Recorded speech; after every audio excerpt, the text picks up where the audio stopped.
Hey everyone, and welcome back to Plus Ultra Pitching. I hope that you have found one of our pitching warm-up routines helpful, whether you are a beginner, intermediate, or elite pitcher. Today we are going to talk about how we warm up for games when you're in the middle of a game and your coach is like, we need you next inning. And then also in the same video, how we could even condense that into, we need you like now. Because that happens sometimes, and as pitchers we need to be ready, and we need to be ready to adapt. So if your coach turns to you and says, Courtney, we need you to start warming up because we don't know what's going to happen, I'll grab my catcher while they're getting their gear on, because that always takes a little while. I'll start working on my self snaps.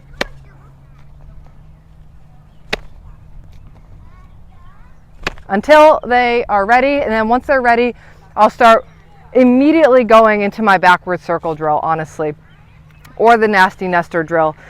You can, if you really need to, you can do some snaps to your catcher to start feeling good.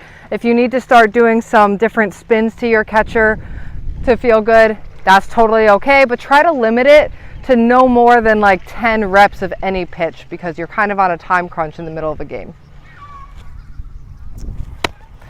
Once you're good with your snaps, we're going to move back and either work on our backward circle drill that we introduced in our beginners warm-up series, or work on our nasty nester drill. Both of those drills would be great to do here. The backward circle drill, we're going to be in our power K position. We're going to make a backward circle, so the opposite direction of where you normally pitch, and then come through with a forward circle. The nasty nester drill is we're going to rock on the leg that is the same side of our throwing hand. For me, I'm a righty, so my right leg. I'm going to rock back and forth and then come through and pitch to start getting the whole body engaged.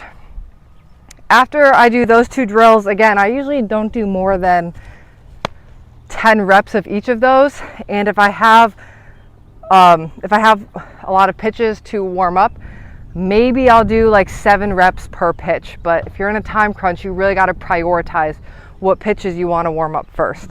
I'll talk about that at the end of this video. After we do our backwards circle or nasty nester to warm up our shoulder, we can then start working through walkthroughs to start getting our whole body warmed up. At this point, I would not do long toss. You don't have time for long toss. But you do have time to get a couple walkthroughs in. If you want to do it from a little bit further away from your full pitching distance, that's totally okay. This is a great way to get your body moving and to get it pretty warmed up. So if they need you in the middle of your warm-up, even if you haven't gotten to full motion, if you've been doing walkthroughs, you should feel good to go.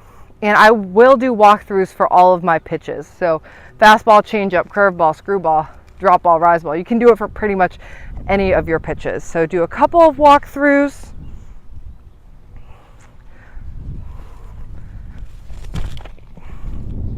And then if you have time, you can do full motion until your coach calls you into the game.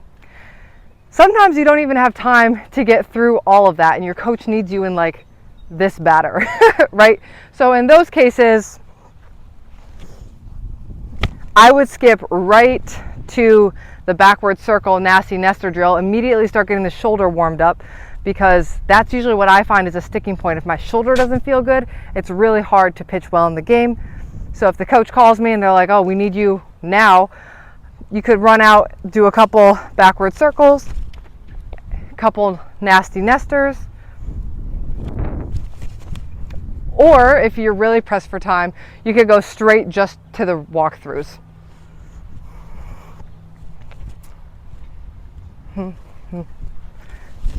Pitch. So if you're strapped for time, I would recommend prioritizing things that will include your whole body, so your whole body can get warmed up. Skip over the wrist snap part.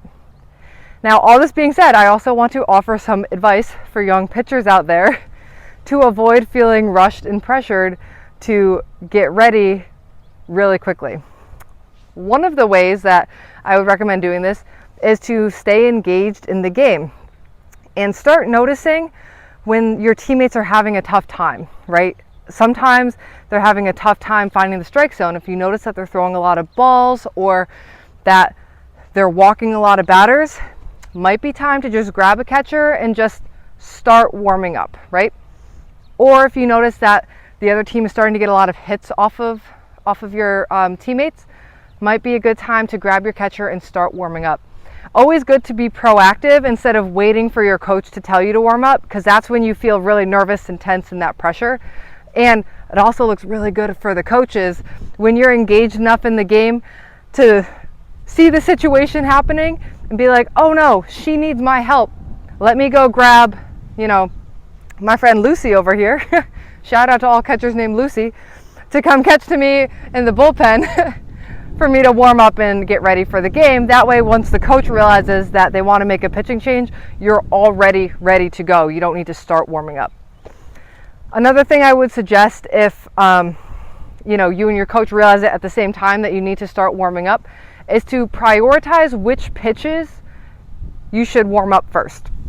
For me as a pitcher, my strengths were always my curveball, my changeup, and my drop ball. Those were 3 pitches that I always made sure that I warmed up adequately no matter what. Any other pitches I had would come secondary to that. I could warm those up in the next inning when we're up to bat, but at least to get through that inning, warm up your best pitches, your strongest pitches, the ones that you know that you can throw for a strike and get out of whatever trouble you guys might be in. So again, to just summarize this whole in-game warm-up video, if you're in the middle of a game and your coach asks you to warm up, prioritize the shoulder and the whole body. Get the whole body moving and flowing and feeling good, so that way you're ready to go into the game to use your whole body. The second thing I would recommend is being proactive, making sure that you're paying attention to the game, recognizing when your help might be needed, grabbing your catcher and going to warm up before the coach even asks you. And the last thing is to prioritize which pitches you warm up first, making sure that you warm up your best pitches, your strongest pitches first, and then you can always warm up your other pitches later.